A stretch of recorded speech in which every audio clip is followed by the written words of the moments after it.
Ahoy there, and welcome back to DohMance Dawn, your primary source for people discussing One Piece and The Simpsons. I am your host, Luke, he, him, sometimes they, them, joined by my wonderful, excellent Latina co-host, Janine, who is not going to have a third thing to say about herself. Hello, my name is Janine Juliet. My pronouns are she, they, and I do not have a third thing to say. And Luke, we are joined by a guest today, is that correct? Ah, yes. Would you like to introduce yourself? Wait, we have a guest today? Yes. Oh shit. Okay. Mhm. Hi. Let us know when you find him. Okay. All right. I'll have a look. Hi. My name's Andie. My pronouns are she, her. And I need to think of a third thing because otherwise I'm cribbing on Janine's bit. My third thing is that it's very late where I am. It is 1:37 in the morning, and I'm sick. I don't always sound like this. It is a delight to hang out with you at night your time, evenings course. my time. Andie and I have been in the Dark Universe community, reading and writing things, and we're working on a new project that I need to get around to doing more for. Yeah, same. Yeah. We've been busy. It's fine. It is. I've written I've written 80 pages of script in the past week. That's crazy. That's big numbers. Yes. Yeah, Luke's a machine. Yeah, it's crazy. I wish I could. I sadly cannot. But maybe one day. We'll see. It's fine. You got to be like me and also just somehow waste a lot of time getting people angry at you on Reddit. Ah, yes. Mhm. An easy thing to do. Their hate sustains me. I'm sorry. I'm not angry about women cosplaying and showing their bits and bobs. Okay. Yeah. Checkmate. Angry people about that. But yes, we are back to cover One Piece and The Simpsons on our 81st episode. That's a good run, covering- guys. Congrats on making Thank it this far. Thank you. I didn't think we were gonna. You didn't think we'd make it past 20. Yeah. Even 20's good, I'll be real. So 81 is like, yeah, good going. And that's 81 numbered episodes, because there's been like a handful of non-numbered episodes as well.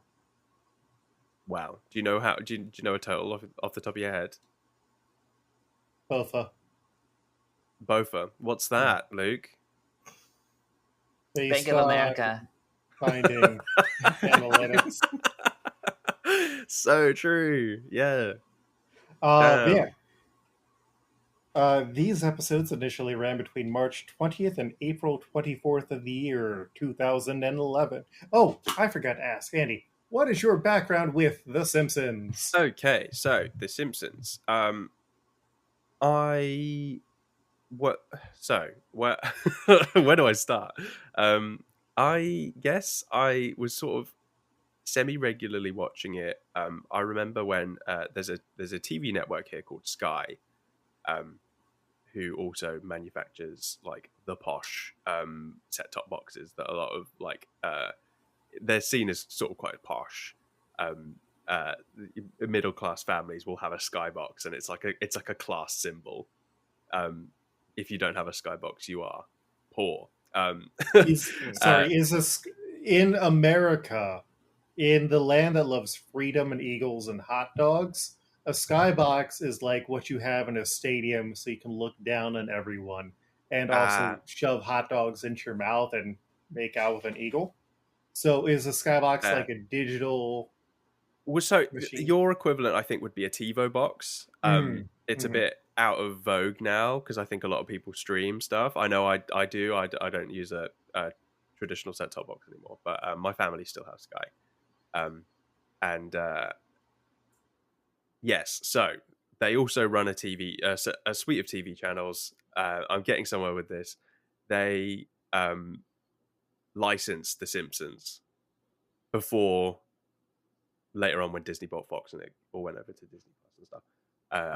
they might still have an agreement with Sky. Either way, I remember when that deal went through and they started airing The Simpsons on Sky One all the time, and that's when I sort of started watching it more in earnest. But I think truly my first exposure of it was the movie in 2006, because I was 9 years old.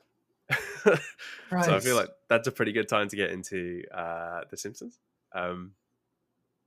Yeah, so I loved the movie, watched a bit of the show.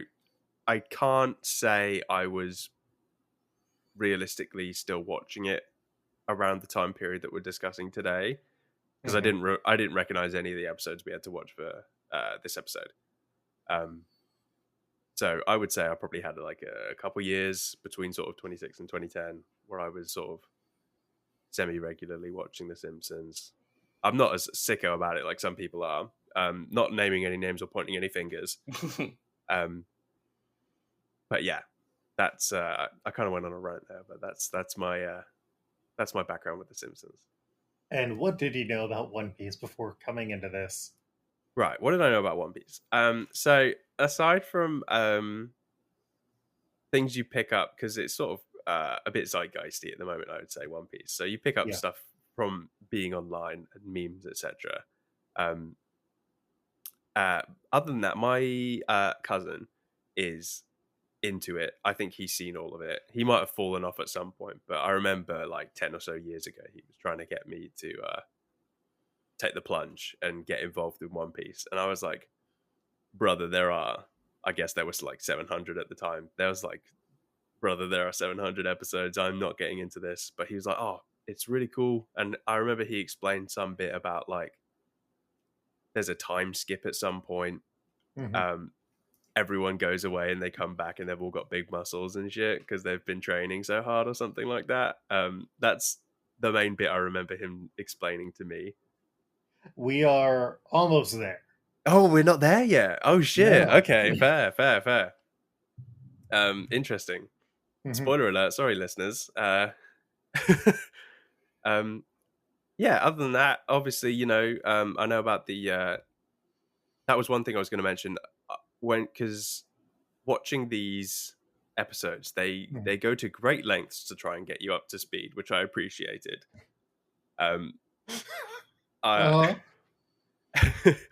Every episode they go to great lengths to get you up to speed, which I appreciated to start with, and then it started getting a little old 2 or 3 in.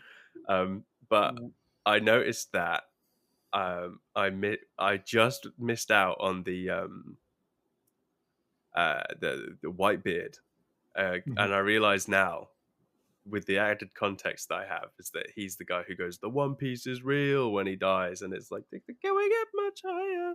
No, that's Gold Roger who dies. Well, no, initially, right? Whitebeard does say that. He does. Yeah, he starts...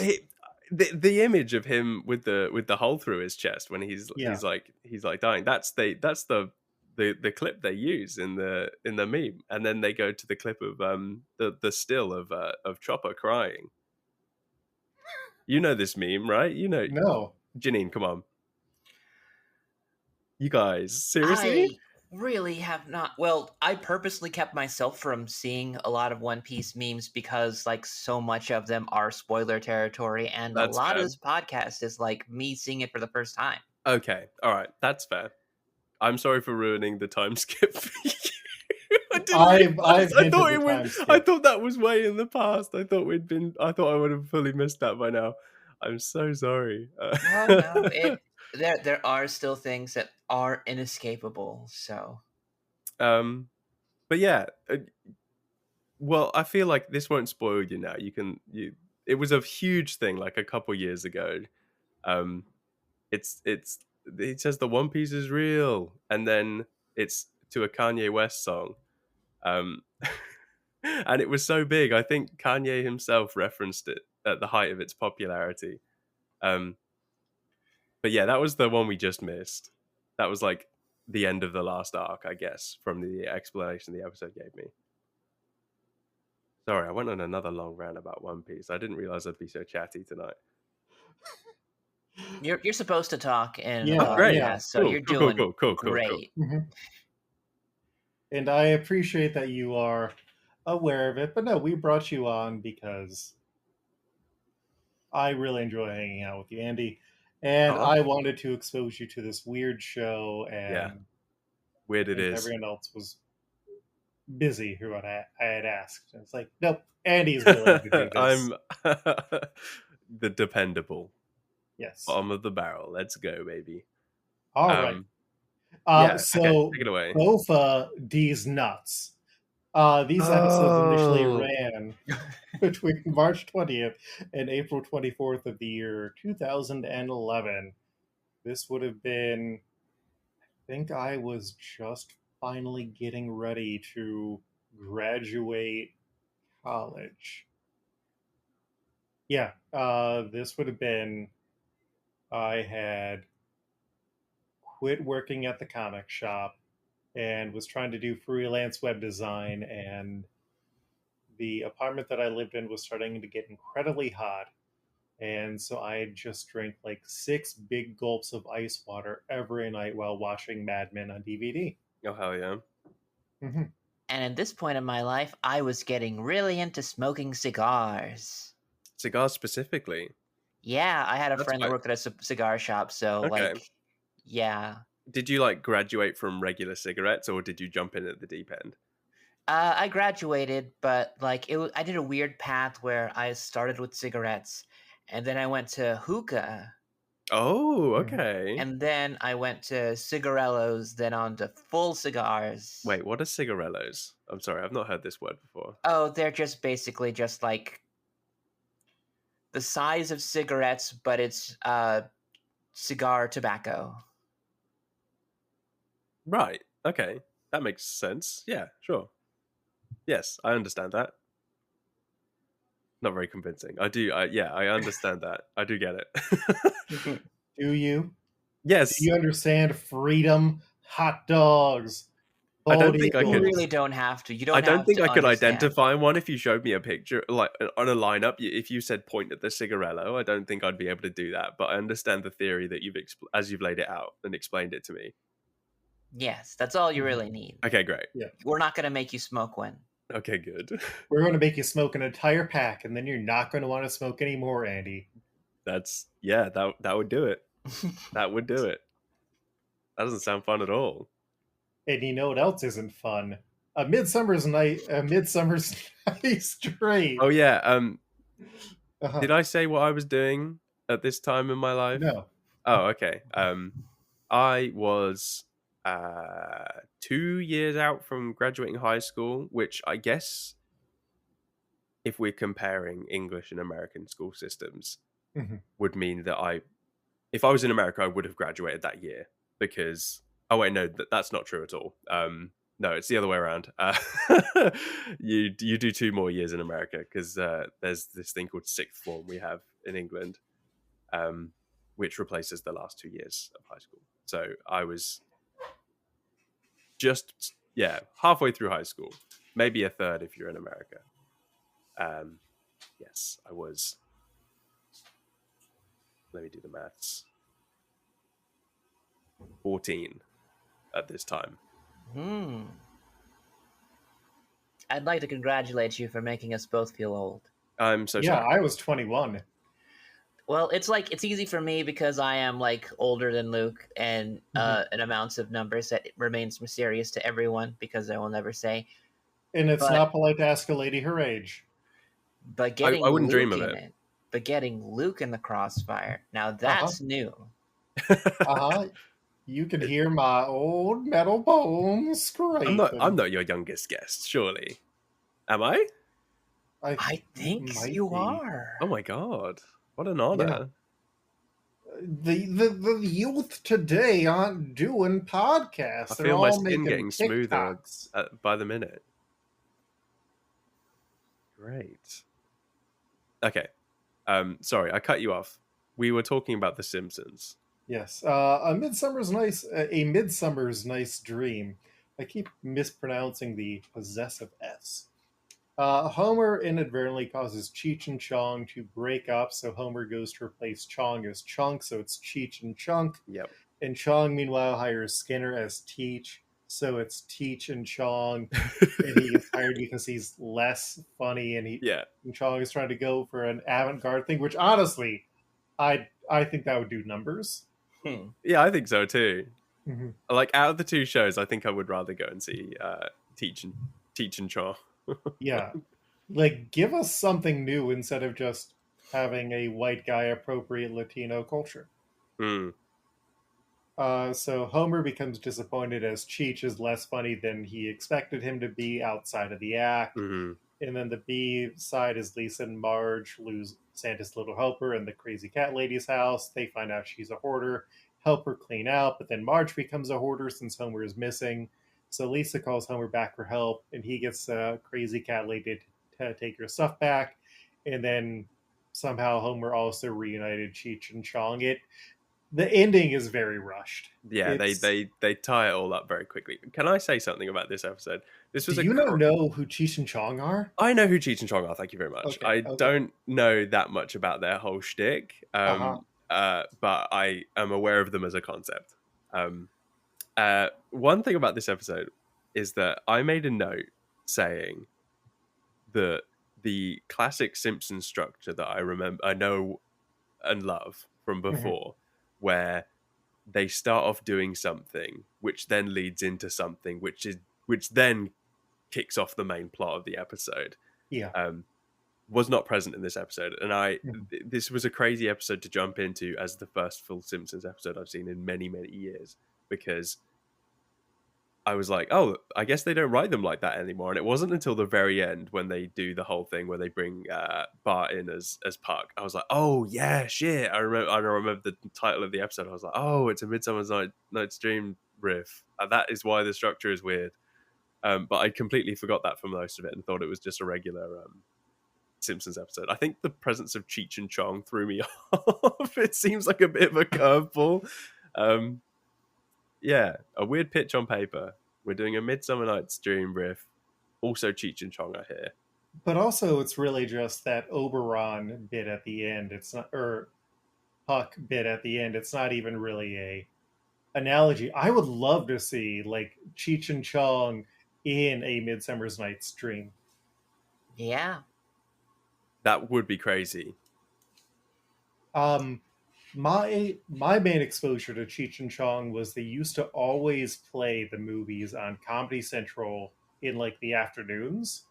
And then the last time I've seen them in something besides this was when I went to New Mexico for Christmas this last year, and the comic shop was randomly playing their like infamous Christmas bit on the radio. Which Janine, are you familiar with that? Like how Am I familiar? Let me tell you I something. don't want to be racist by assuming that you know about Cheech and Chong. I am not only Mexican, but my parents were stoners. So, Oh my of God. course, there were the VHS tapes that were around. Of The course, deadly combo. I ended up watching all of them You and didn't stand a knew chance. what weed was before I even smoked weed. Mhm. And like my rebellious phase as a teenager was doing everything but drugs because like I guess because like since I knew my parents both smoked weed, it was like I'm not gonna turn out like you. And then like I just ended up smoking weed later anyway. Yeah. But anyway, yeah, like Cheech and Chong were definitely big cultural parts, and I find it very funny the direction that Cheech and Chong went in this because Cheech, instead of just going on continuing more stuff in the Cheech and Chong style, would break off and do other things that were outside of it, like Born in East LA. And Chong did Far Out Man, which was even more terrible of a movie and even more like into the stoner comedy bit of it. So like it's kind of interesting to see that how it went like a little bit opposite inside of the episode. Just quick question for clarification here. I am assuming that Far Out Man is some sort of superhero stoner. No, Like, it's not. Okay, so that means that there is still an opportunity to make a stoner superhero called Far Out Man. I mean, you can, but like not you. Like Well, yeah, that's how you because said it, how you did it, kind of like Killing the vibe. I'm not high now, but like when I do get high, I'll get less high because I heard you say that. Yeah.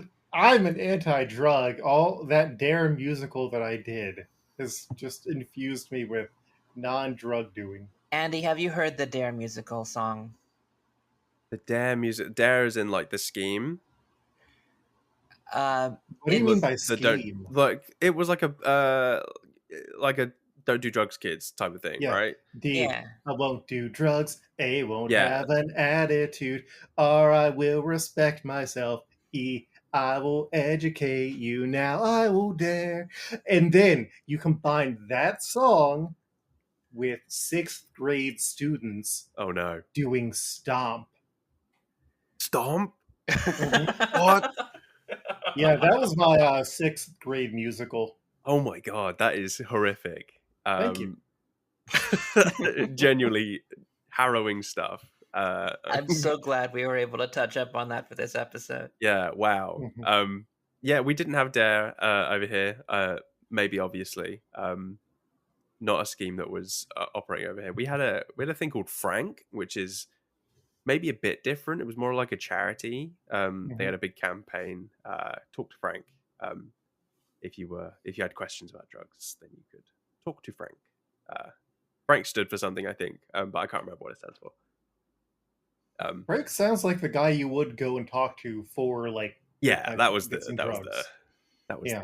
the common joke. Yeah. No, Yeah. Dare was propaganda, and it was bad.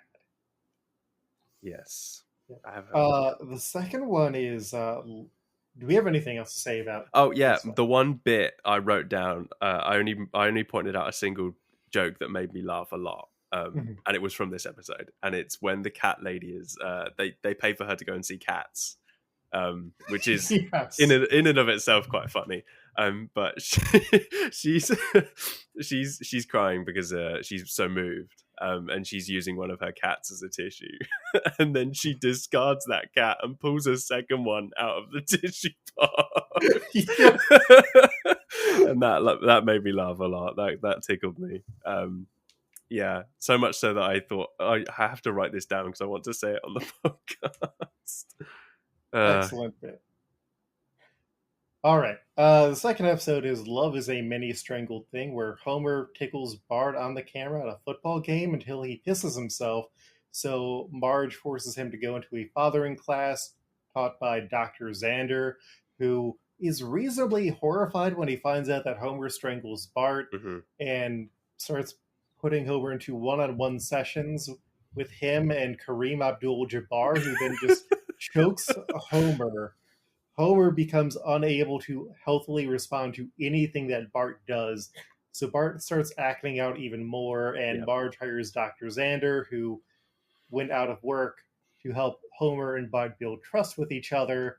And then when he is unable to get Bart to save his father, Dr. Xander chokes him out until he does. Yes. Hi, Why- Paul Rudd. What? Yes, the unmistakable voice of Paul Rudd. I clocked him immediately. Great guest star. What a guy. I really liked his character. I think he did a good job. Why do they all lose their jobs again? I forgot. Because they all end up living by the river in With like small the shacks and stuff. sommeliers. And Yeah. it's because there's an economic crash, so everyone who kind of gets those upper end service people can no longer afford them. Oh yes. Of course, I remember. It's real, unfortunately. Yeah, a little close to home. Mhm. I thought having Kareem Abdul-Jabbar there was pretty funny, and seeing something about having him put the Homer bald cap on, which is just yellow, Mhm. on his regular skin tone, was funny to me. And then Homer has like a Bart cap. I want to know where did they get those? You just get them Oh, I had forgotten. It was the episode before where it had the Kent Brockman opening, and it's him in all of the like movie clips, right? Right? I wouldn't know. Sure. Was that this one or the one before? Janine, do you remember that? I don't.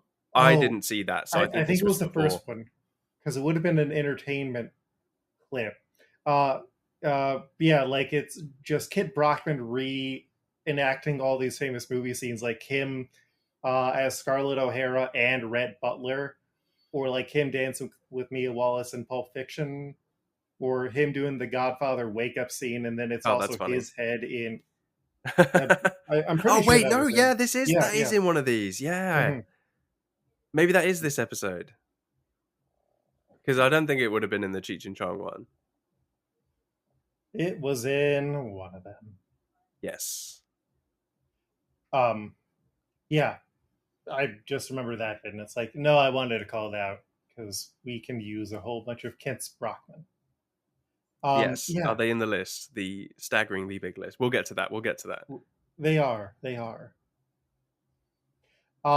Yeah, I think that this one kind of just went on too long. I would have liked some more shakeups to it, and kind of the end point doesn't really address anything. Yeah. Like we got a similar episode either last season or earlier this season where Bart ends up like hijacking the underground subway. If you remember that one, Janine. Uh, wow. Yeah. I remember parts of it. Hmm.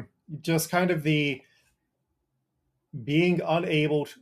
Yeah, it was the one where Homer watches the '80s sitcom and decides to be a sitcom type dad. Yeah. Or no, no, that was a different one. That was a different one where he did not know how to properly handle Bart, because that's the one that ends with him selling with Bart selling the Chinese government the nuclear plant. Yeah, we've gotten these like sort of episodes where it's Bart doesn't get enough negative attention and acts out even more, and Yeah. I feel like that. I get that It's not the best message. we don't expect great psychology from The Yeah. Simpsons, but like, Ultimately, status quo is king, and mhm, they must return to how it normally is. Otherwise, you've disrupted the flow of the show forever, and they must adhere to such things as continuity, which I cowards. understand they are doing more so nowadays, but maybe not. Um, They're more experimental now, but the show's also gone on so long that you yeah, kind of need that's one hyper thing, right? time. Like you don't get to 30 however many seasons by switching things up Mhm. on a whim. Um, you've got a formula, you stick to it. Yeah. Anything else for this one? I honestly, this is probably it might be primacy recency bias, but I think I remember the least about this one out of the three.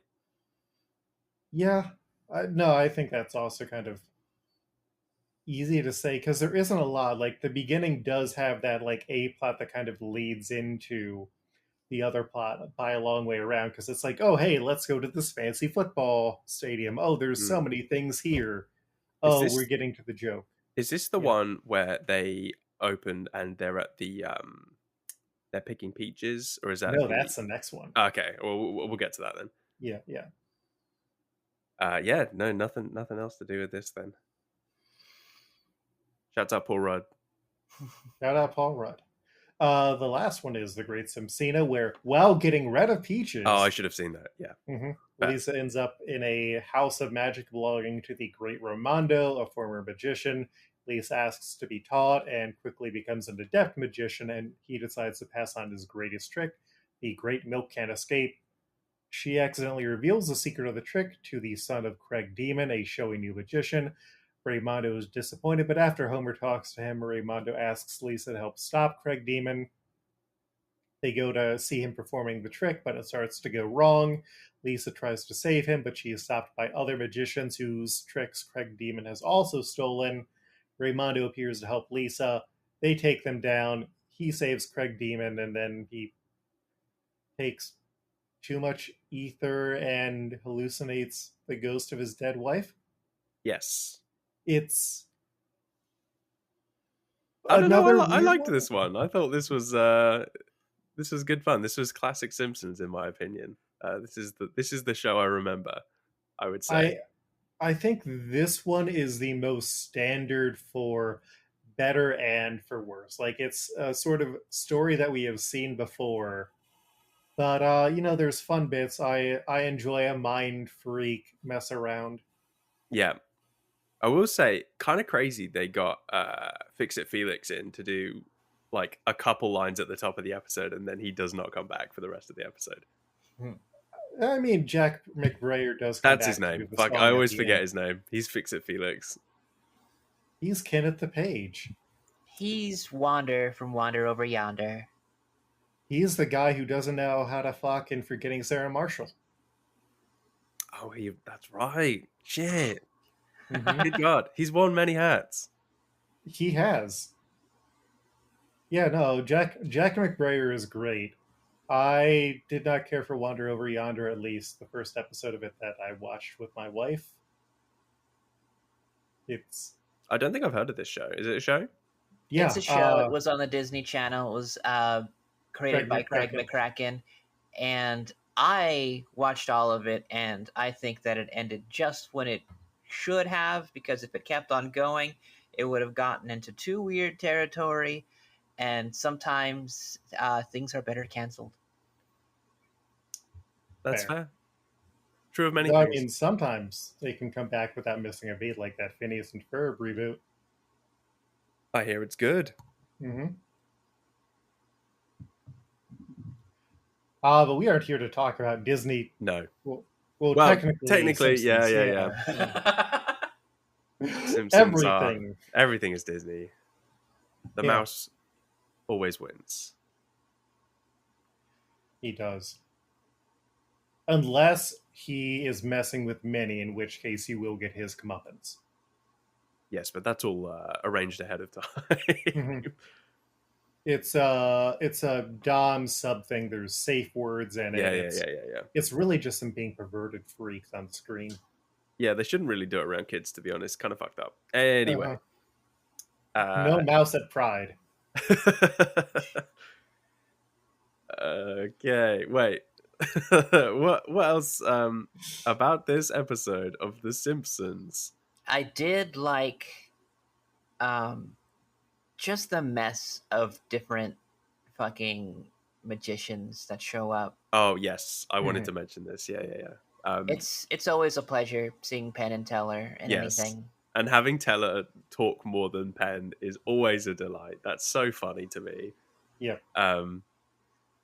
Yeah. Not the only. Weirdly, I think this was a case of the. I forget the term, but when you are exposed to one thing once and then you start seeing it again thereafter. But I think I saw something else where Teller guests and speaks in a different TV show, like maybe the day after I watched these episodes for the show. And I was like, that's a weird coincidence that it's happened twice in as many days. But I couldn't tell you what it was. So One of them two nickel situations. Yeah, definitely. And here we are talking about Phineas and Ferb again. Damn you, Disney. The mouse always wins. Oh. Yeah, I think it was ultimately like a generic episode, but I enjoy the Peaches song, and we get a bunch of magicians.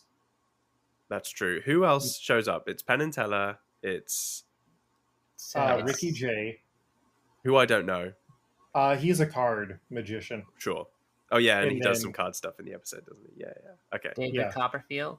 Yes, David Copperfield, he was canceled. Oh really? Yeah, I think he did some assault stuff. Damn. Like sexual. Yeah. Can't have Well, anything nowadays. Well, first we saw him, now we don't. oh, Yeah, we're not upset that he's disappeared. oh. Yeah. And that was everyone. I think there was only the handful of people that show up at the end there. Yeah. One thing I was just going to mention. Yes, another funny gag that made me laugh. I didn't write this down, but I've remembered it just now. When Bart offers the peaches up to the bullies to throw, Mhm. and then they just throw Bart instead. Yeah. I love a misdirect like that. Good stuff. Good old screw the audience. Yeah.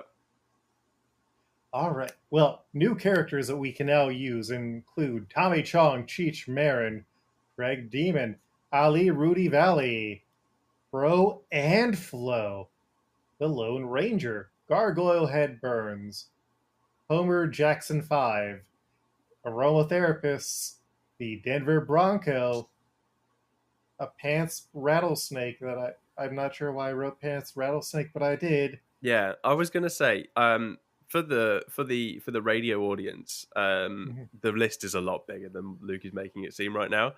And many more. There are lots and lots of names here, and I was gonna point out a couple that stood out to me. Lotso Huggin' Bear from Toy Story 3.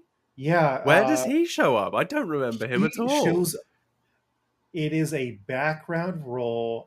He appears a few times because they use him as a texture in the Crazy Cat Lady's house. Oh, damn. That's a deep cut. Yeah, that's something that they saw on the wiki. I debated not including it, but we'll put it. It's pretty funny. I think it's worth doing. It's also wild because this would have come out like the same year as Toy Story 3.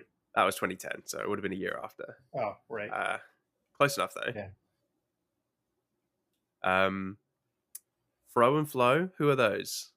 When they are going through the list of comedy albums, it's a old lady and a black guy with a afro. Right, that's funny. Okay, fair. I will stop asking you for clarification about these because we could be here all day. I remember the weird, long, precious bit that they do as like part of Homer's nightmare about what if he is being abused as a child? What a weird thing. Yeah. Oh wait, yeah. No, that was another funny joke actually. when when they make you think that Grandpa's going to start strangling Homer, and then he just gets up on the table and starts strangling Grandpa instead. That made me laugh as well. Fuck. But we have spent a lot of time talking. I'm so sorry. No, this is fun. It's good to have a fun, long episode. This time we are discussing episodes 490, 491, 493, 494, and 495 of One Piece, because 492 is a crossover weird thing that we'll get to maybe some point in the future. Yeah. These titles... Sorry, like the 492, I thought, because I saw this list and I thought, okay, 492 is probably some sort of filler episode that I don't need to watch. But to get the context, I'll watch it anyway. It's not even on Crunchyroll. I didn't have the option to watch it. I was like, okay. It is a crossover that I believe is canonical with another series called Toriko. And we'll eventually get to that. The earlier episode that they did, and then there's one where Goku also appears. Oh my god! Dragon Ball Z, yeah. What? That's crazy. So they also exists outside of canon, doesn't affect the rest of the story. Is just a fun time with action figures bumping together. I guess is the idea. Yeah. Okay, cool. Also, this is my calendar reminding me to tell you to cancel Crunchyroll. I do need to cancel my free Crunchyroll trial. I activated to watch these episodes because I will not be going back there. Thank you very much. Cool. These episodes include powerful, independent rivals, the beginning of a new era. Arrival at the Island of Women. Cruel reality tortures Luffy. Luffy and Ace. The story of the brothers meeting. Enter Sabo, the boy from Grey Terminal. I won't run. Ace's desperate rescue operation. So I'm going to stop a few points so you can ask your questions about what the fuck is going on in this, Andie, because I feel like Yeah. So, like I said at the top, they go to great lengths to get you up to speed, which I appreciated. But I felt like, yeah, it was a good point to jump on because I feel like a big thing just ended and we're starting something new, which was cool. You might even call it the beginning of a new era. So yeah, Luffy's out cold or whatever. They have to go to the Women Island, which I have lots of questions about, but we'll get to that when we get to it. And so I thought for maybe we're gonna get to this, but I was just gonna say, like, we have a couple episodes in present time, or maybe an episode and a half, or maybe an episode full stop, and then 2 episodes, yes, and then it's a flashback episode, and I'm like, oh, cute, a flashback episode. Some added context. I'm happy to spend 20 minutes here, and then I assume we will go back and carry on with the story. But the flashback never ended. Oh, and it just carried on for the rest of the episodes we had to watch. And I got to ask, how much longer does it go on for before it goes back to the present timeline? We're going to have 2 more episodes. 2 more of this of this show. Oh my god, really? Yeah, we have to build up. That's why there's 1,000 fucking episodes of this show, huh? Holy I promise, shit. Janine, all these kids are going to be dead by the end of this. Holy shit. And I'm really looking forward to it. All right, sorry, Luke, take us through it. You have you have your points. Let's do it. So, as the news of the end of the war goes out, the Marines report their victory and the execution of Ace and Whitebeard, and they declare that the world is safe from pirates. Meanwhile, the Supernova is trying to figure out what to do and what's going to happen, while the remaining 3 emperors, Shanks, Kaido, and Big Mom, prepare for war, along with all the other pirates who are now going after Whitebeard's territory. Pausing for questions. Yeah, so... Who's Big Mom? I suppose is my biggest question. Is that the lady? I think she wears purple, and she's the one who shows up on the big ship. We have not seen Big Mom yet. Right. Okay. She has not been properly introduced. We're going to see her in like 200 episodes. Holy shit! Oh my god. Well, we're going to get to the time skip and reintroduction, and then we're finally getting to Fishman Island after like 300 episodes when they said that they were going to go there, because that was before Thriller Bark, Janine. Ugh. And then we're going to go to Science Land, and then there's the giant elephant in the sea, and then we get to Big Mom. Holy shit. One of those isn't real. Are you sure? Yeah, that'd be funny, wouldn't it? Yeah, I mean, Luke said all that, and I was like, sure.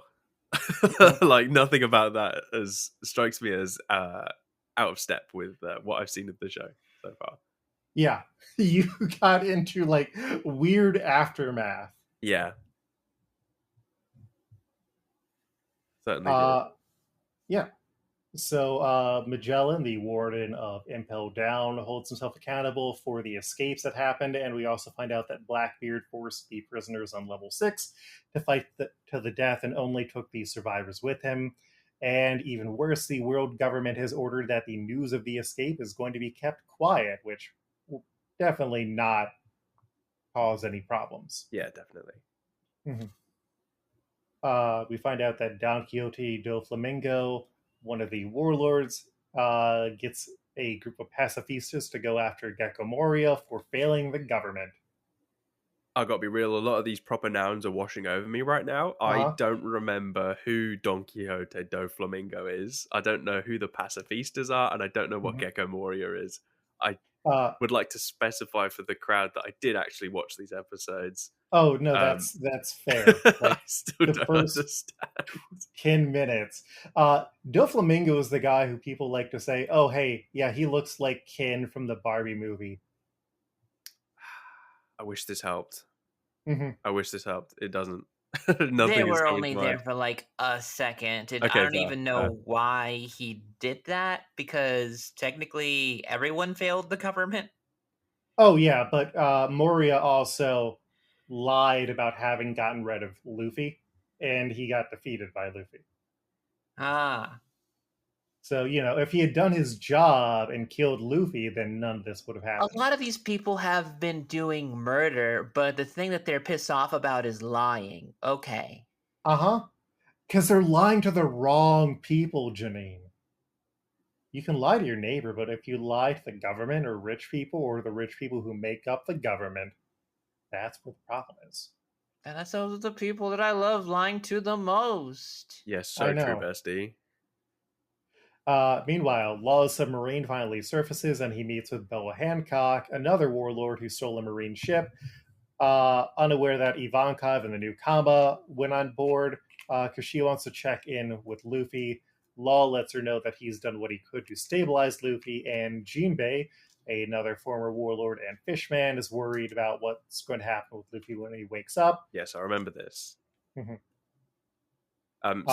Sorry, Newcomer, is that the woman I was talking about earlier? Oh, with the big purple hair? Yes. That's Emporio Ivankov. They are a gender fluid radical terrorist leader whose devil fruit power is hormones. Oh, is that? Oh, no, no, no, no. That's not who I was talking about. I was talking about the lady who takes them to the Woman Island. Oh, tall lady, big Yes. tits. Yes. Yeah, no. So that's Boa Hancock, who is the current pirate empress. She is a warlord and she rules over Amazon Lily. Cool. Also, for comedic purposes, even though there is a problematic age gap, she is in love with Luffy, who is incredibly uninterested in her. Right. I had lots of questions about this as well. But Mhm. we'll get there. We'll get there. We'll get there. Yeah. So she summons her own ship to take Luffy back to the island with them all. And across the sea, pirates are starting to act up, and Brownbeard, a new pirate, goes to take over Whitebeard's old island of Food Volton. What a name. Mm-hmm. One Piece is full of names, especially when you get into like the translation stuff, because there's a lot of names that are jokes in Japanese, and Right. the Okay, that makes sense. translator Stephen Paul makes a good effort to like make English equivalents of the jokes, which some people really hate because they're like, it doesn't count unless it's in the initial Japanese. That's bullshit. Yeah. Localization is important, and people who do it are heroes. Yes. So Ivankov leaves with the new Kama for Kamabaka Kingdom. Law's submarine arrives at Amazon Lily, where they are immediately attacked until Hancock and Granny Neon stop them, and Law's crew is allowed to stay in the bay, though they are limited in how they can interact with the women of the island. Did they call them Amazons in show? Like, is that an in-universe thing? Sometimes it's the island of Amazon Lily. Right. Because, like, they're all very tall women. There's short ones. There's short ones too. There's like warriors as well. It's Mhm. I feel like because the word Amazon sprung to mind for me when I was watching this. I'll put it that way.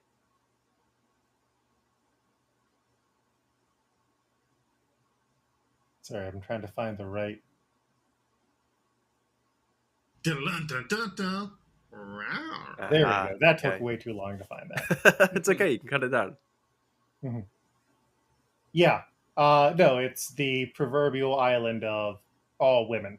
Yes, which some people are weirdos about in the show. Yeah. I mean, yeah. There's people on Law's crew who are very horny. yes, I like the guy who is a big bear.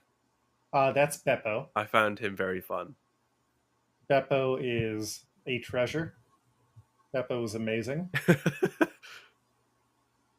Beppo is a race that we haven't found out more, that they're just all animal people. Oh, right. So they're not all bears. They could be Mhm. others. Correct. That's fun. Yeah, and it turns out that Luffy is having nightmares about Ace being killed, and he's just running wildly around on the island in his sleep. Wait, he's And then asleep when that's happening? yeah, That doesn't. That's not. That doesn't come across at all. He's clearly awake. He's yelling. He's screaming. His oh, eyes I are mean, open. when he wakes up, he's still traumatized by the attack, still yelling, still screaming, especially when he realizes that his brother is dead. Yes. I feel like Jinbei could have been a little more sensitive about that. Luffy was like, "Where's my brother?" And he's like, "Yeah, he's dead, dog. Like, get over it." In Jinbei's defense, he got punched through the gut by a man with a fist made of magma protecting Luffy while he was comatose after his brother got killed. Damn. Okay, well, And missing context for me.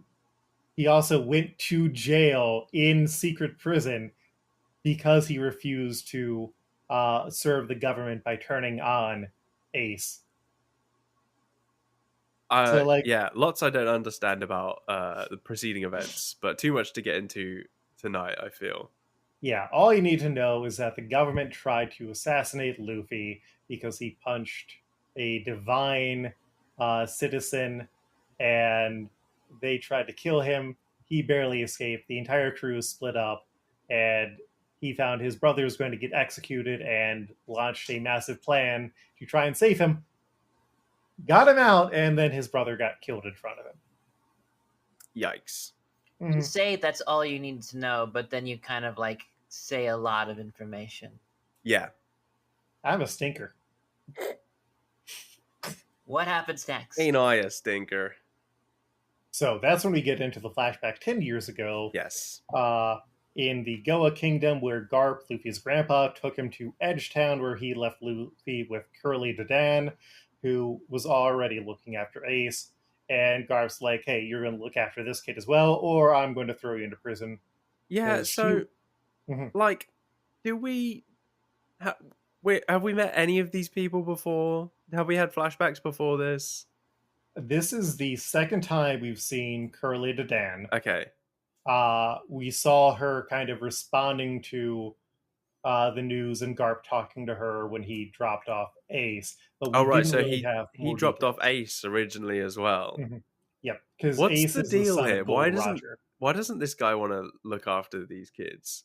I get it with Ace because if he's the son of Gold Roger or whatever, then I guess that puts a target on his head from the context I gleaned from these episodes, from his flashback within a flashback. Luffy's dad / his son is also the leader of the Revolutionary Army that are basically all terrorists. Okay. Who are trying to overthrow the corrupt world government. Based. Based. And also, Luffy just wants to be a pirate, and he is too busy beating the shit out of evil pirates to handle that. Cool. All right, fair. I was just because I guess I was. It seems weird that this guy can walk up to these people and just be like, "You now have another child. Good luck. If you say anything about it, I will make your life difficult." Yeah, no, I mean that's pretty much what he does. That or beating the shit out of the kids himself, but there's only so much time. I think Oda just thinks that like people shouldn't have childhoods as much as they should just have like child abuse. Tragic backstories. Or abandoning the kids and just leaving them with someone who will handle raising them. Yeah, and just make them sleep on a wooden floor. Well, I mean, Oda really hasn't spent much time with his kids because he married a woman who was cosplaying as one of the characters, and then From the they've show? had kids. She was a professional model doing cosplay, but yeah. That's... I'm hearing age gap, potentially. Not really. Okay, fair. Like, it's much more appropriate because he was like 25 and she was also like 20 something. Wait, how old was he when he started the... Oh God, that my T key isn't working. Thankfully, One Piece wiki doesn't include the letter T. Oda is 50 years old. It started in 98. Okay. And that was So, the manga before the show, or was that when the show yeah. started? So that was 27 years ago. So he would have been 23. Must be nice, eh? Stumbling Mhm. on something at 23. I'm set for life. I can do this forever. That would be good. Oh, yeah. No, I mean, One Piece makes stupid amounts of money. Yeah. So, Dadan runs the local mountain bandits and tries to make Luffy do work for them, but since he's used to surviving outside, he just wanders out to train, and he tries to befriend Ace, who's 3 years older than him, and doesn't like him. So Ace repeatedly tries to ditch Luffy so he can hang out in the woods, only returning every now and then with food for the bandits. One night, Ace overhears drunk Dadan talking about turning him in for the reward. He runs away, and when Luffy returns, he knows where Ace is, but refuses to snitch on him. And Luffy goes back in to follow Ace and reaches the Gray Terminal, which is a mountain made of trash where the outcasts live and fight over anything they find.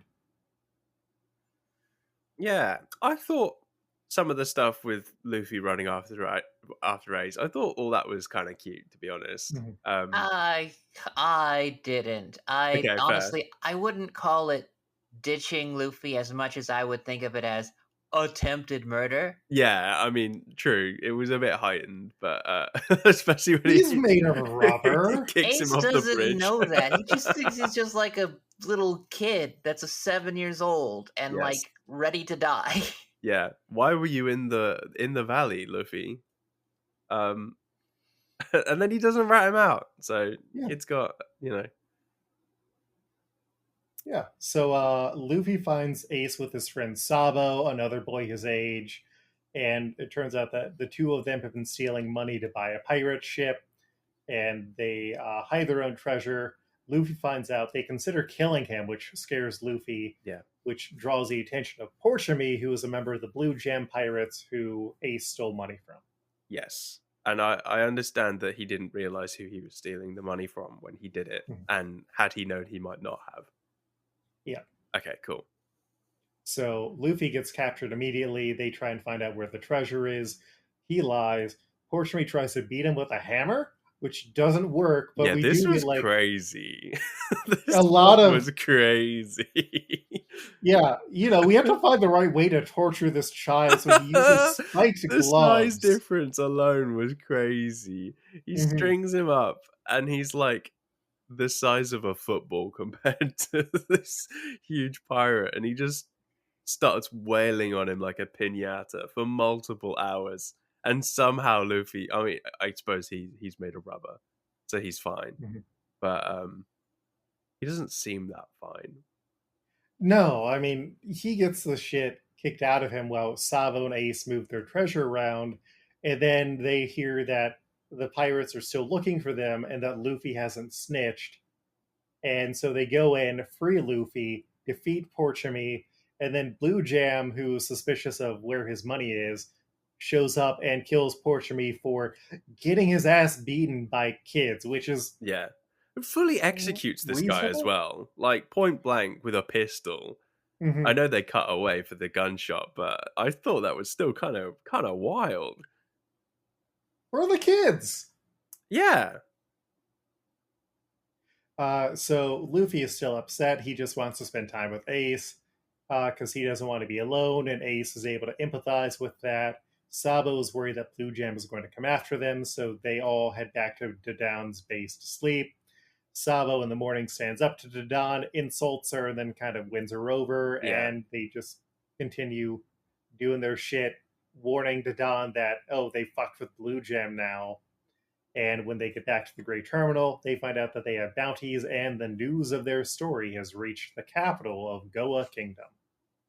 Yeah, I thought, small detail, but I thought it was funny how long it took Dadan to realize that there was, in fact, a third child in her house. She counts them like 5 times. It's like, hang on a second. Sabo, notably, I think, sleeps with the hat on. Is that right? Yeah. Yeah, fair enough. I mean, it's kind of drippy, so I I understand the compulsion. Well, and you don't want to have to make another model of him without the hat. So That's just true. going to be more 3D wiring. Yes, notable 3D show, One Piece. All right. So, are you now interested in watching more One Piece? I don't know. I said earlier I'm going to cancel my Crunchyroll, which I am because I don't have £7 to blow on this. I don't know. Like, I kind of, a part of me is curious as to what these kids are going to get up to. But if you say you're going to be covering this flashback for another 3 episodes of the podcast, did you say? Another 2 episodes. Another 2 episodes of the podcast. Yeah. That's what, 10 more episodes of flashback? That's fucking crazy. Can we can snip this? We can trim this down a little bit, surely. The manga is honestly, I think, a better way to experience it. Fair. And it can also be much more affordable, so. True. Yeah, that's fair. I feel like to be into something like One Piece, the show, you have to be able to go into the mindset that some people are able to. My cousin's one of these people who can play a video game or do something and watch something on the second monitor. I've never been able to do this. If I'm watching something, I'm watching it. Otherwise, it doesn't go in. So I watched this on... I didn't watch it on the TV because I didn't want to go through logging into my Crunchyroll account again. So I watched it on my computer, but it was full screen on the main monitor. Thank you very much. But yeah, I feel like you have to be able to sip this while doing other things in order to get through it all. And that's not... I don't think I'm built for that. That's fair. I'm usually doing something else.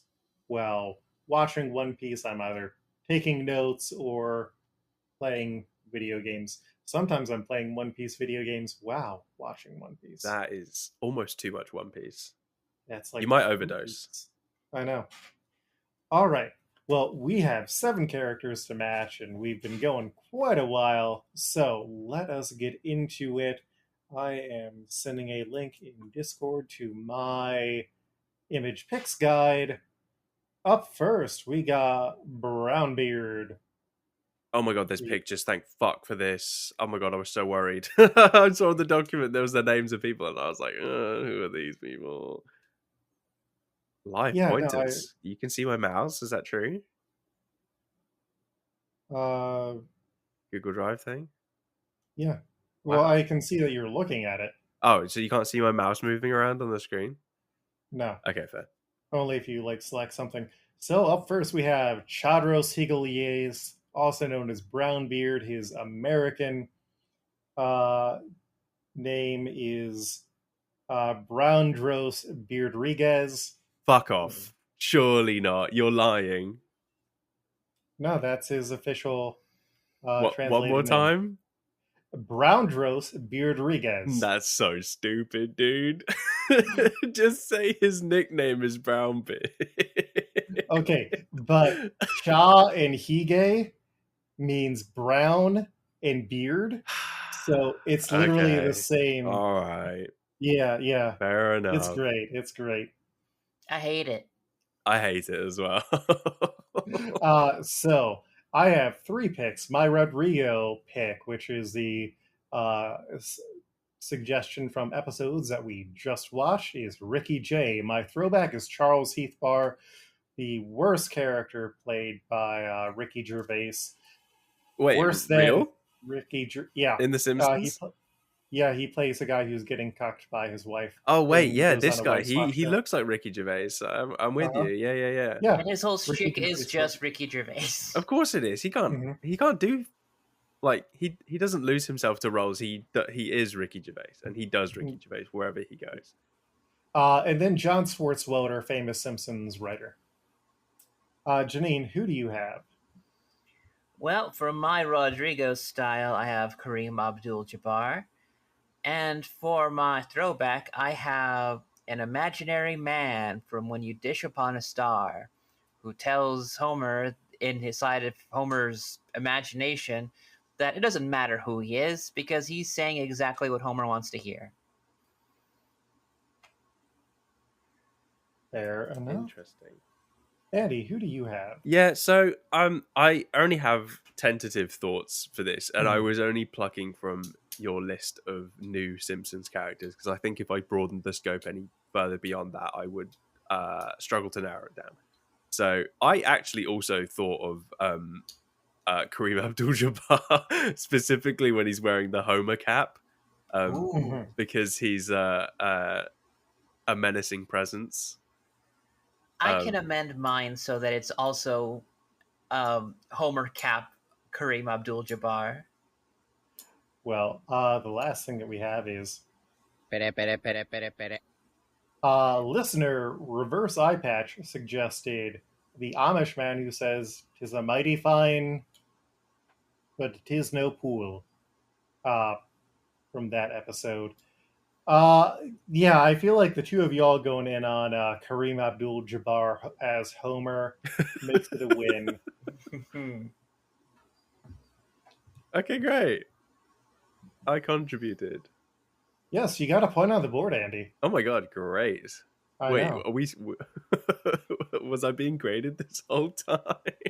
Everybody's being graded the entire time. The majority of the population of people who've ever lived on this earth are doing worse than you, significantly. Fantastic. This is going to do wonders for my self-esteem. All right. Luke keeps track. I do. Indeed he does. If I know one thing about Luke, is that he keeps track. We then have Dogra and Magra. I feel like if we're going to do anyone who was paired up this episode, it would be these. Yeah, I Chong, have right? specifically Chong and Cheech. Okay. I feel like Chong has more Dogra energy, Magra has more Cheech energy. What My brought throwbacks you to this were- conclusion? What led me to this conclusion? Yes. It is a mix. Dogra has like the thing on his head, and Chong similarly wears a headband that is part of his identity. Oh, yes, that's a good point. Magra has the mustache and also wears the red cap. Yeah. And oh my god, so true. So true. there's a science to this. Yeah. My throwbacks were Raggedy Andy and Crimson Cockatoo, and then I had Abbott Chalmers and Costello Skinner because I feel like just thinking about comedy duos, they fit well together. Who is Raggedy Andy? Tell me about this. Do you know Raggedy Ann? I've heard of it, yes. Do you know Annabelle the Haunted Doll? Yes. Yeah. It's just that. Yeah. Okay, fair. It's the female version of Raggedy Ann, or Raggedy Andy is the female is the male counterpart to Raggedy Ann. With a Y, I assume. Yes. Not an IE like me. Mm-hmm. Not Raggedy Andy from the Discord. No, not me. I'm not raggedy. Mm-hmm. Some might argue, but to that I would say no. I would not call you raggedy. Thank you. What do the star ratings mean? That is how big of a role they kind of play fair. Overall in the series. So, 3 stars is they are notable enough to generally be memorable. 2 stars is they'll appear a few times, but they may not do anything too big, or they're small. 1 star is either they are non-canonical or they're kind of nothing. Sure. Okay, great. Yep. Janine, who do you have for Dogra and Magra? Well, for Dogra, I did not put these two together because honestly, I think that they're pretty much interchangeable. I could kill one of them and just not miss it. Personally, Uh-huh. I'm not saying I will. You could. Hopefully, fate has already taken care of that for me. But for Dogra, I had for my Rodrigo style, Weed Skinner. Mhm. Skinner when he's dressed up like a marijuana leaf. Hilarious, by the way. Or the arena manager from the auto show, when Spinal Tap is pissed off that there's water everywhere. He says that it's actually the stadium they're in is usually a hockey rink. For Magra, I have for my Rodrigo style Craig Demon. And for my throwback, I have Gooey Martin, a jazz pianist from the episode Jazzy and the Pussycats. They just Man, do like a 3-minute bit of ridiculous jazz musician names. that's very funny. Andy, who do you have? I hate to just seem like I'm piggybacking on you guys, but I think I'm also going to go Cheech and Chong on this one. Or Chong and Cheech? Or Chong and Cheech specifically. You did win me over with your criteria. I want to Ooter pile that. They are. You want to Ooter What does that mean? pile? Do you know Ooter, the Simpsons character, the fat German boy? Okay, yes. Yes. So Janine has tried to use Ooter many times, and we created the Ooter pile. It is the space for characters who we want to hold off on. Oh, okay. Until- Cool. Yeah. It's just that Cheech and Chong are both, like, culturally, for me as a Mexican stoner, pretty significant, and I would hate to put them, like, to these two losers. That's so fair. That's so fair. It's like we will probably find characters who you will be able to at least identify as, oh yeah, no, they have big Latino energy, without needing to be like those bad characters from the Strong World filler stuff, where it was just a fits of Mexican stereotypes. The dub on them was so bad. Yeah. One of them wore a sombrero. Uh-oh. Yeah. Uh-oh. Okay. Well, then we do need to figure out who it's going to be. So we've not reached a consensus. We have not. Okay. How do we settle this? Fighting. Oh, good. Okay. Mhm. I'm on my way. I don't know who. Yeah, how do you normally settle a dispute like this? What do you do? Usually there's a good second choice that we can kind of say, well, what about X? Okay. And I feel like So wait, Janine has not. we've settled. Have we? Are these both up in the air, or have we settled? Both of them are, because Cheech and Chong have been Ooter piled. Right. Cheech and Chong get Ooter piled. That's a potential episode title. Nice. Okay, so how about let me consult the list of new additions. What if they were Stoner Monsters of Hair, Patty and Selma? Because they've got crazy hair. And we can only assume that Dogra has crazy hair, and that's why he keeps it under wraps. Alternately, I keep forgetting. I think I checked, but I was kind of like, well, we could use Cheech and Chong here.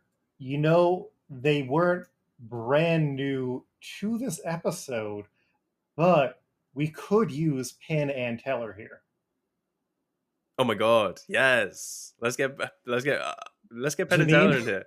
Are Penn and Teller more culturally unimportant to you than Cheech and Chong?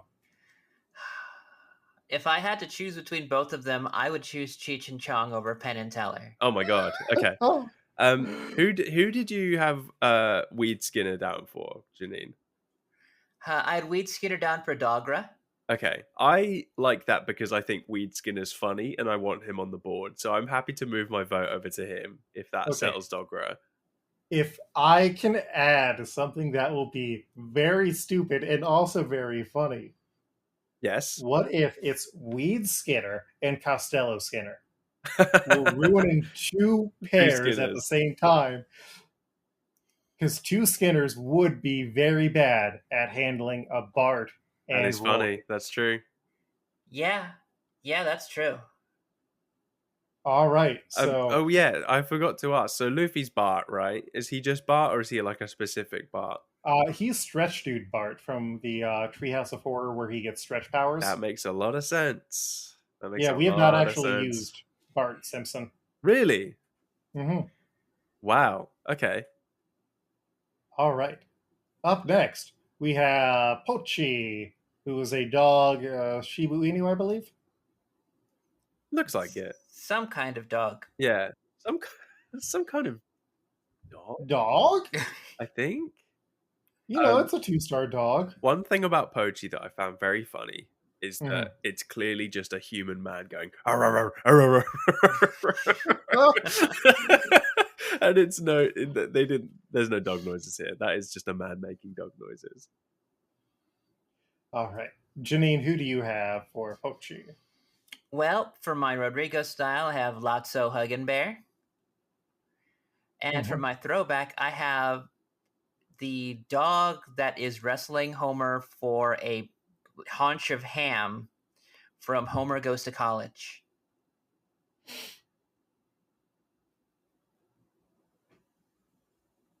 Okay. I wish that made any sort of sense to me. I I don't know your throwback references. Also, when you guys say Rodrigo style, could you explain that to me? Rodrigo Vargas was a guest who did not fully understand the rules, and so he, without prompting, just picked everyone from the new episodes that we had just seen. Oh, like I'm doing. So we dubbed that. Mm-hmm. Yeah, Okay. It's a perfectly cromulent strategy. All right. Who do you have, Andy? So I think it would be really funny if Pochi.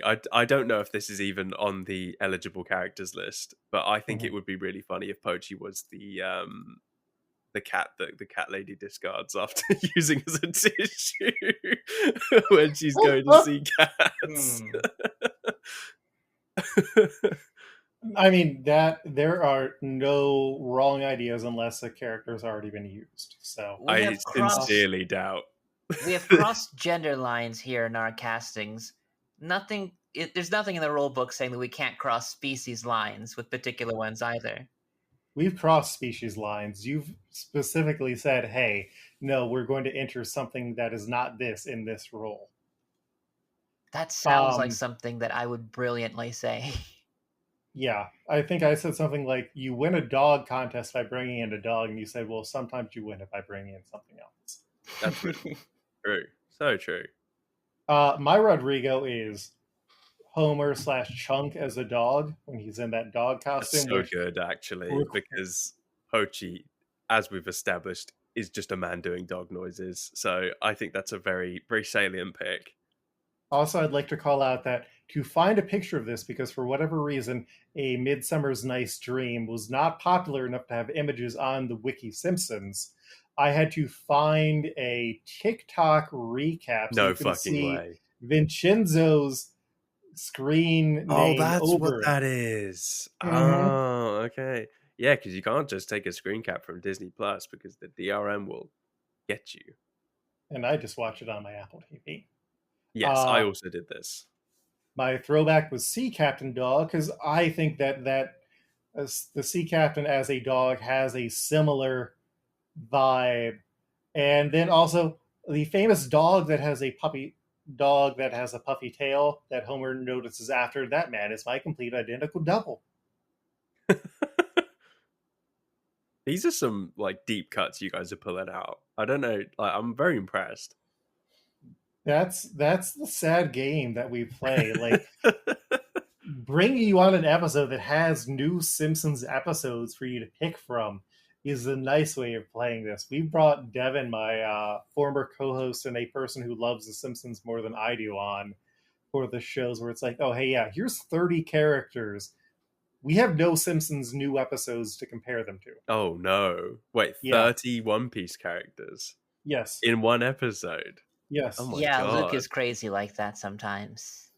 Good God! I'm glad we've only got 7. Uh-huh. I am a generous and kind terrorist. All right.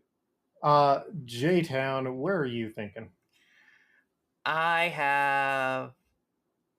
Let's see here. I do like the dog Homer. Yeah, I think it's got to be Dog Homer. As much as I love the cat that gets discarded to be on the board, I think Dog Homer's got to be it. It's a hilarious idea, especially after hearing both this dog and Homer also make dog noises. Yeah, and sound eerily similar at it. Hell yeah.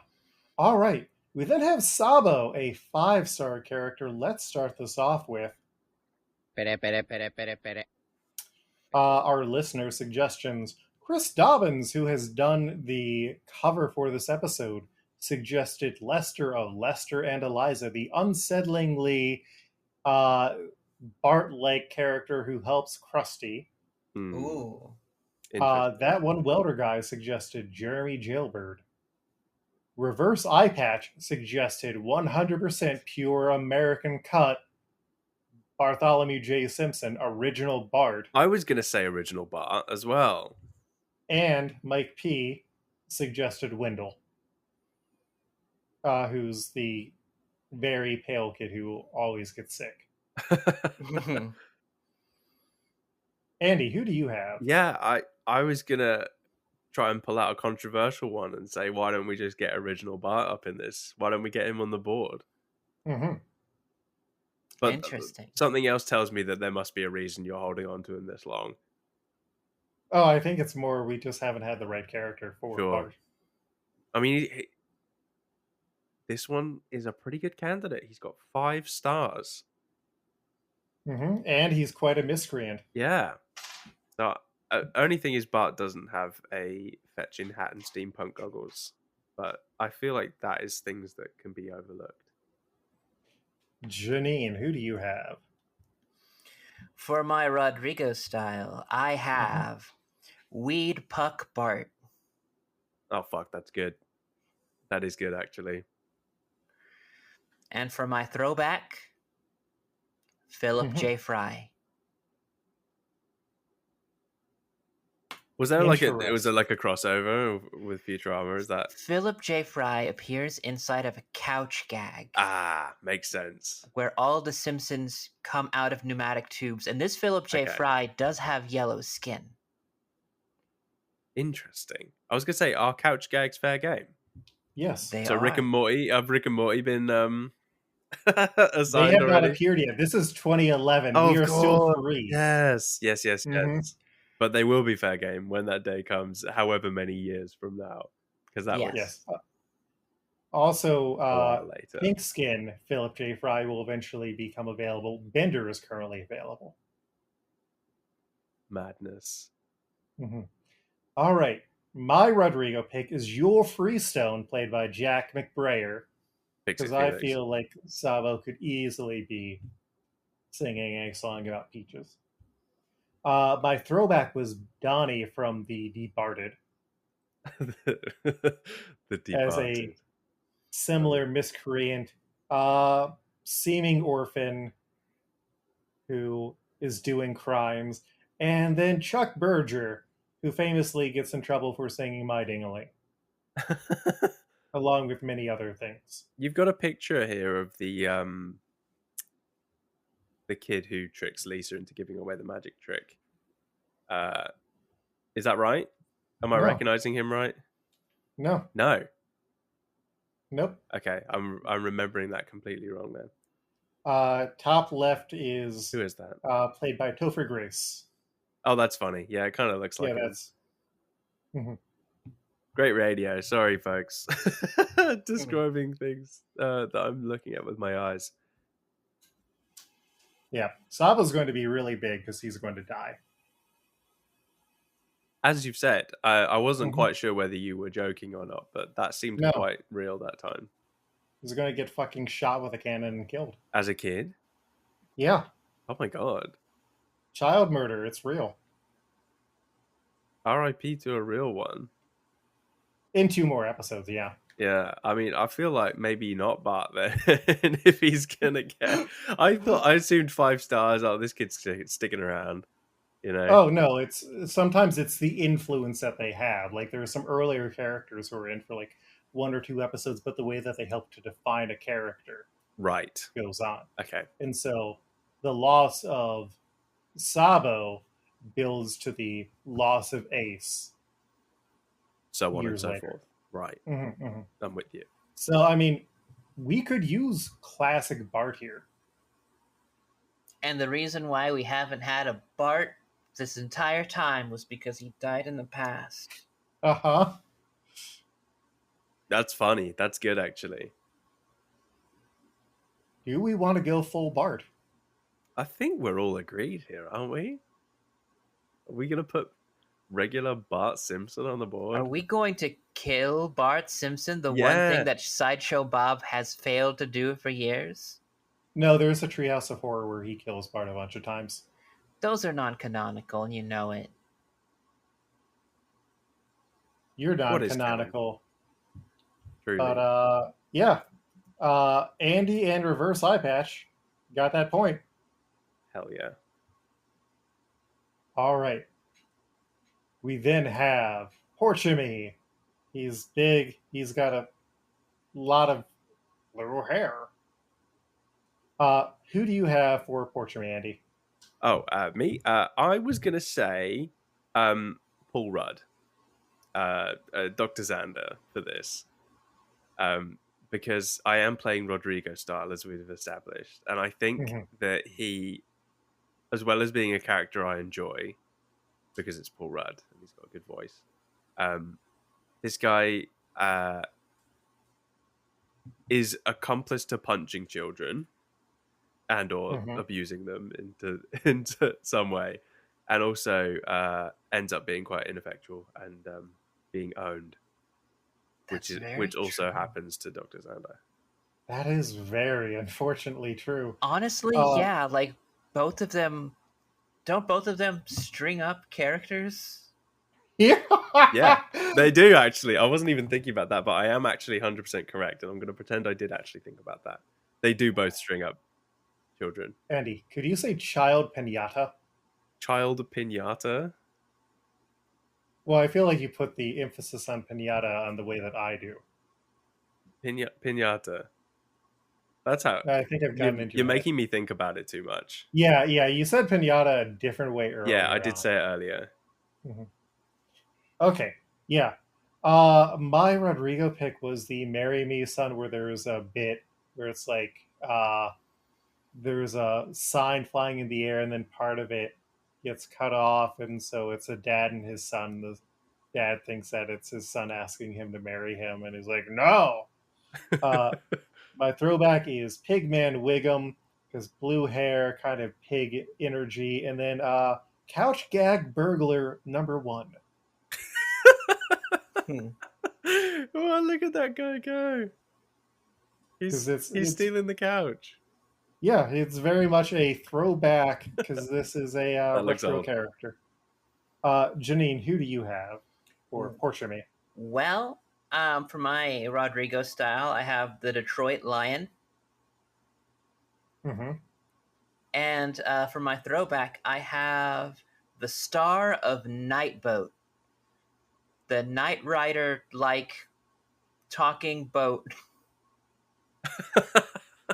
And the Hasselhoff-like person that drives it. So it's a package deal. Well, now that I'm thinking about it, yes, it is. He's Porchemy's two people. the Have boat, you guys done and that? Blue Jam is the Knight Rider like. Michael. Michael, yes. Interesting. Or it could be reversed the other way. I really like the idea of Dr. Xander. I do too, honestly. hell yeah. Like, the more we talked about it, the more that, like, I kind of got into it. I'm so good at this. You are. You should play when we just make calls out on social media, Andy. Honestly, like, you were more into the source material than we were. Our problem is that we had too much to pull from. Mm-hmm. Right. Sometimes was you having just gotta narrow Yeah. your scope. Yeah. I got lost in the sauce. Luke, can you remind me who this guy on the top right is? He looks like he's a celebrity guest star, but I don't know who it is supposed to be. Oh, for Portrait Me? Yes. That's the Marry Me son. That's his dad slapping him in the face. Oh, okay. Mm-hmm. Is it not a guest star? It looks like No. it's drawn to look like a real human being. No, that's just because he's mid-slap. Right. And that's also just because, like, that's the season we're in. The designs for, like, any other character that's not a recurring guest is starting to look more human-like, and Yeah. it kind of makes the rest of the cast that has been for a while look weird. Yeah. That'll happen. And it just natural evolution as people better at drawing than at grading kind of moved away. Like, there's still a very easy way to break it where they don't look like they fit at all. But standardization models and more talented animators coming on. Yeah. All right, last we got Blue Jam. Who do you have for Blue Jam, Andy? I'm going to be honest. I've come up blank for Blue Jam, but I will take another quick look at the list. Okay, we can tackle Janine and see what her Rodrigo is because we have Michael from Night Boat. We have Michael from Nightboat. For my Rodrigo style, I have the Chicago Bear. And I also have Cuban Boxer 1 from The Trouble with Trillions. Interesting. Just a dark-skinned boxer who's smoking a cigar. Kind of felt like it had the vibe. My Rodrigo was Marry Me Paul just because I thought it was a good joke with the slap thing. My throwback is the Anton Chigurh City Inspector. That was a hilarious bit. And then I had Couch Gag Burglar too. Yeah, you gotta get Andy, the other did you come up with a Couch good suggestion? Right, I did, and then I tabbed out and forgot. So I'm just gonna go back. Yes, here we go. I'm gonna hit you guys with a Craig Demon. Uh-huh. As you know, villain with notoriety, even though he may get his comeuppance at the end of the episode. I feel like that might be in Blue Jam's future. Blue Jap is going to meet his fate. Yeah. So Craig Demon. Yeah. I mean, Craig Demon doesn't really learn anything. He gets saved. He learns by the stuff. people. He as he's being carried away, he's like, I'm not. I'm quitting the game. I'm pulling out. I won't do magic again. Maybe I forgot that part. I want to push for City Inspector just because It's funny. we got.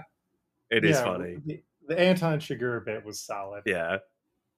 I'm good with that. Yeah. Yeah, I'm also good with that. All right. So, our Brownbeard is Kareem Abdul-Jabbar Homer. Our Dogra is Weed Skinner. Our Magra is Costello Skinner. Our Pucci is Chunk Homer, dog. Our Sabo is Bart Simpson. Our Porchemy is Dr. Xander. And our Blue Jam is the City Inspector. All right. Let's go. So, Andy, where can you be found on? Where would you like to be found Where would I online? like to be found? I'm on Blue Sky. My handle is at winth, wynf.co.uk. I have a custom domain because I'm a nerd. I post very occasionally. I reply to more people than I post. Other than that, if We might run in similar circles on Discord if you're listening to this. You probably know who I am if that's the case. You're Andy from the Discord. I'm From Andy the from the Discord. Discord. I used to stream on Twitch. I might start that up again soon. My username is Winfarthing, WYNFARTHING. Have a look. If it looks empty, then I've not started again, which is unlikely, likely to be the case. If You've got a week. I believe in not you. happening. Just keep an eye. Keep an eye. I'll post about it on Blue Sky. That's the place to go. And Janine, where can you be found online? You can find me primarily on Blue Sky, janine.bisky.social. I'm also on Instagram, Janine is dope, and you can also find my other podcast, Wrestle Girlies, where we recently just put out an episode on shipping. Listen to me talk with my co-host Vladdy Butlass about what we think about wrestlers hugging and kissing and doing other stuff. Are you pro or against? Very pro. We had some Nice. people that are like against like the stuff that we're doing, and that's kind of like weird. Now for like the actual like proper noun pro shipper and anti shipper, I ain't got time for that. I'm an adult. I can't say with a job because I'm currently unemployed, but like just ship what you like, don't read. That was like the rule back in the day, and that's what we live by now. Excellent. And Luke, And where can people find you? I don't exist online. I am simply a phantasm Now that bringing together. Okay, now that you're done lying, where can you be found online? You can find me mostly at koltreg.bisky.com. That's KOLTREG. Or at itch.io, where you can find comics that I make, or you can see me posting dumb stuff. You can track me down on Discord. You can guess what my name is, or you can find my YouTube, where episodes of the show go. The cover this week is by Chris Dobbins. She has done a wonderful job filling in for us. You can follow her at chrisdobbinsart.bisky. That's KRISDOBBINSART.bisky.social, or at chrisdobbinsart.com. Is Bisky common parlance? Is that what people say, or is that just a you guys thing? I always thought it was B-Sky. It's probably B-Sky, but I've just been saying Bisky for Bisky's kind of a fun. while. I've not Yeah. heard I like it before. Mm-hmm. And yes, Mike Patten, our standard cover artist, can be found at Patten Pending, PATTENPENDING. And the show updates every other week on Mondays. You can find more about it at DohManceDawn.com, or on the YouTube, where if you look up DohMance Dawn, you can find it, and you can leave comments there, leave us reviews on iTunes, join our Discord, yada, yada, yada. This episode ran longer than expected. We'll be back in 2 more weeks for more boy adventures as they start robbing from the rich. Hell yeah. Hell yeah. Hell yeah. I had a great time, guys. Thanks for having me on. If you are ever bereft of a guest again, you know where to find me. Yeah, it has been wonderful having you. Also, smooth sailing, so I can stop the recording.